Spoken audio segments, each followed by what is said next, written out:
1982 में इस कार्य को अन्य जनपदों के लिए एक विस्तार देने की कार्य योजना के लिए सहमति बनी। 1972 से प्रारंभ हुई और 1978 से इस पर व्यवहारिक रूप से कार्य प्रारंभ होने के बाद भी 2017 तक इस राष्ट्रीय परियोजना पे मात्र 52% कार्य हो पाया था।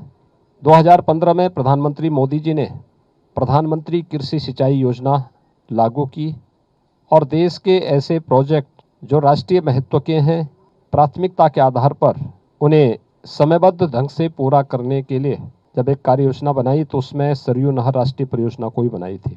पिछले 4.5 साल के दौरान हम लोगों ने इस पूरे कार्य को समयबद्ध ढंग से पूरा करते हुए 48% शेष कार्य को पूरा किया है, जिसमें भूमि अधिग्रहण के से लेकर के बैराज बनाने, नहर को बनाने की पूरी कार्य योजना को पूरा किया गया है। और आज सरयू नहर राष्ट्रीय परियोजना जो 6,623 किलोमीटर लंबी है, 9 जनपद इससे आच्छादित हैं और जिसके माध्यम से लगभग 14.5 लाख हेक्टेयर लैंड को सिंचाई की सुविधा प्राप्त होगी और 30 लाख किसान इससे लाभान्वित होंगे। इस राष्ट्रीय परियोजना को राष्ट्र को समर्पित करने के लिए आदरणीय प्रधानमंत्री जी का आगमन 11 दिसंबर को बलरामपुर में होगा और इसी दृष्टि से मैं यहाँ पर स्थलीय निरीक्षण करने के लिए यहाँ पर आया हूँ। प्रधानमंत्री मोदी जी ने 2014 में जो बात कही थी कि 2022 तक अन्नदाता किसानों की आमदनी को दोगुना करना है, किसानों की आमदनी को दोगुना करने के इस अभियान के क्रम में यह राष्ट्रीय परियोजना बहुत महत्वपूर्ण है और पूर्वी उत्तर प्रदेश के किसानों के लिए प्रधानमंत्री मोदी जी की यह एक बड़ी सौगात भी है।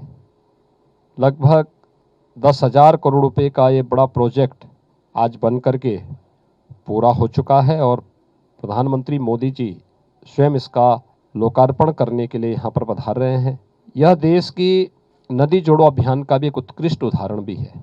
घाघरा को सरयू जी से, सरयू को राप्ती से, राप्ती को बाणगंगा से, बाणगंगा से रोहिन नदी को जोड़ने और उसके माध्यम से किसानों के जीवन में व्यापक परिवर्तन लाने का एक जो उदाहरण प्रस्तुत हो रहा है, इसके लिए प्रधानमंत्री मोदी जी का एक अभिनंदन का कार्यक्रम और प्रधानमंत्री मोदी जी का उद्बोधन सुनने के लिए लोग 11 दिसंबर को बलरामपुर में आएंगे। मैं आज श्रावस्ती जनपद के इस उत्तर कोने में, नेपाल से सटे हुए इस कोने पर इसी परियोजना का निरीक्षण करने के लिए आज यहाँ पर आया हूँ। यहाँ पर इससे किसानों के जीवन में व्यापक परिवर्तन होगा, उनकी आमदनी बढ़ेगी, रोजगार सृजन होंगे, आवागमन के साधन और सरल और सहज होंगे। इस परियोजना को समयबद्ध ढंग से पूरा किया गया है और अब यह देश की एक उत्कृष्ट परियोजनाओं में से बन चुकी है। इसके लिए प्रधानमंत्री मोदी जी का आभार व्यक्त करने के लिए 11 दिसंबर को एक बड़ा कार्यक्रम जनपद बलरामपुर में आयोजित किया है। मैं इसी सिलसिले में आज इन क्षेत्रों का दौरा करने के लिए स्वयं यहाँ पर आया हूँ। धन्यवाद जी।